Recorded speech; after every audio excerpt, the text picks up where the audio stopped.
بسم اللہ الرحمن الرحیم۔ کیا کبھی آپ کے ذہن میں یہ سوال آیا ہے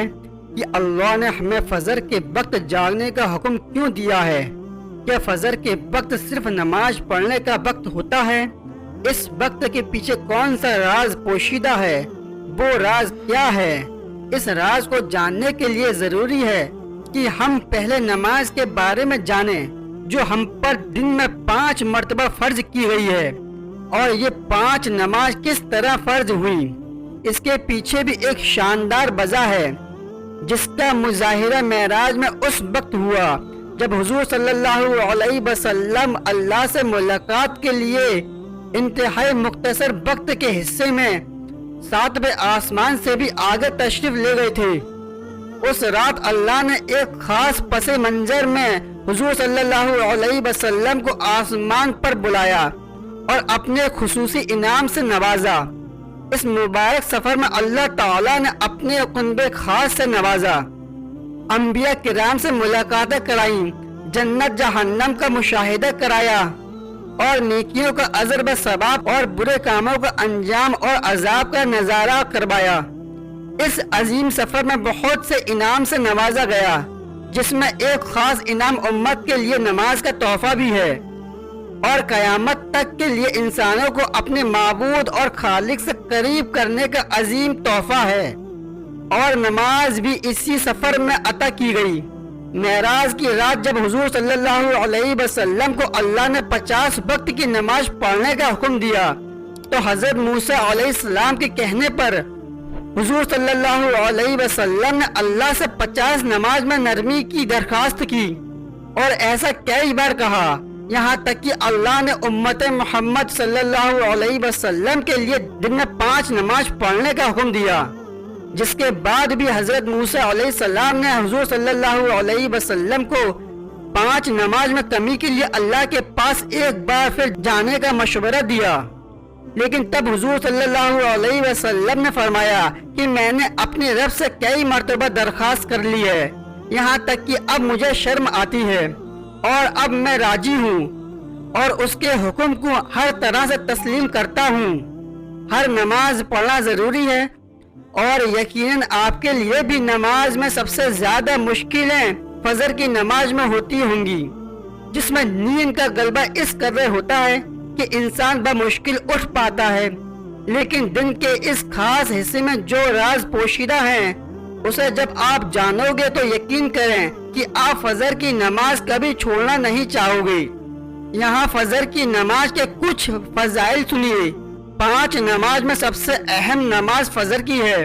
اس کی اہمیت کا اندازہ اس بات سے لگائیں کہ اللہ تعالیٰ فجر کے وقت اس کی قسمیں اٹھاتا ہے اور فرماتا ہے کہ قسم ہے فجر کی اور 10 راتوں کی، یقیناً اس میں عقل مند کے لیے بڑی قسم ہے۔ حضرت عائشہ صدیقہ رضی اللہ عنہا سے روایت ہے کہ حضور صلی اللہ علیہ وسلم ارشاد فرماتے ہیں کہ فجر کی 2 رکعات دنیا اور اس دنیا بھر میں جو کچھ ہے ان سب سے بہتر ہے۔ یاد رکھیں کہ فجر کی جماعت نماز ایک مسلمان کی صداقت اور اس کا ایمان پرکھنے کی کسوٹی ہے۔ حضرت عبداللہ بن عمر رضی اللہ عنہ فرماتے ہیں کہ ہم اگر فجر اور عشاء کی نماز میں کسی آدمی کو نہ پاتے تو اس کے بارے میں اچھا گمان نہیں رکھتے تھے۔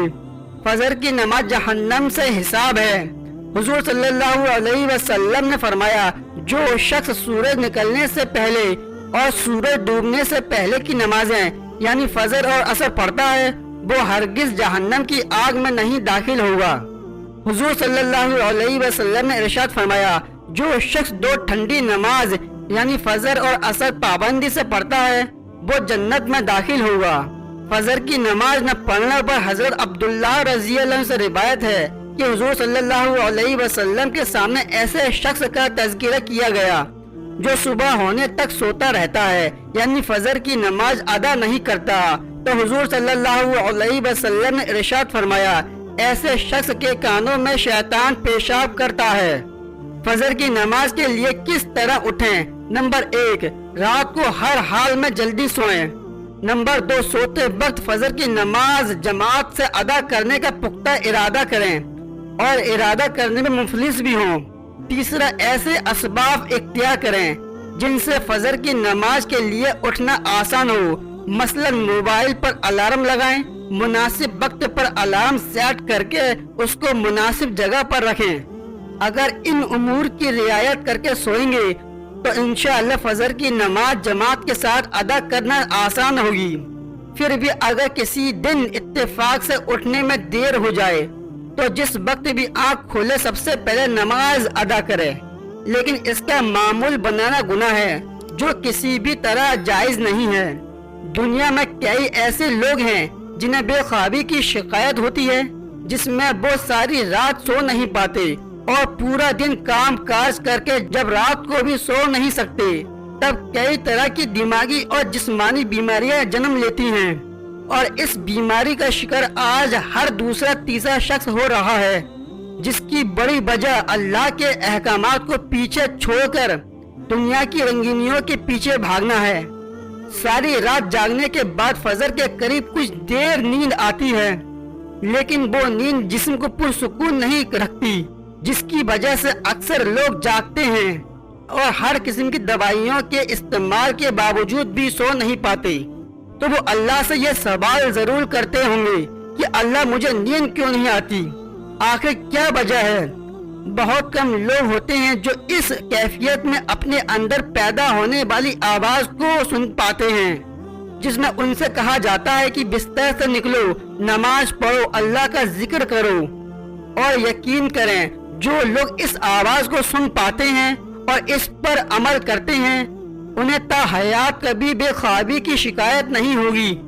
حدیث میں حضور صلی اللہ علیہ وسلم نے فرمایا ہے کہ رات اور دن میں فرشتوں کی ڈیوٹی بدلتی رہتی ہے، اور فجر اور عصر کی نماز میں ڈیوٹی پر آنے والے اور رخصت پانے والوں کا اجتماع ہوتا ہے۔ پھر تمہارے پاس رہنے والے فرشتے جب اوپر جاتے ہیں تو اللہ پوچھتا ہے، حالانکہ وہ بہت زیادہ اپنے بندوں کے بارے میں جانتا ہے، پھر بھی اللہ پوچھتا ہے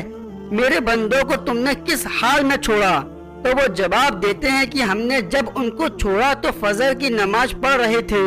اور جب ہم ان کے پاس گئے تب بھی وہ عصر کی نماز پڑھ رہے تھے۔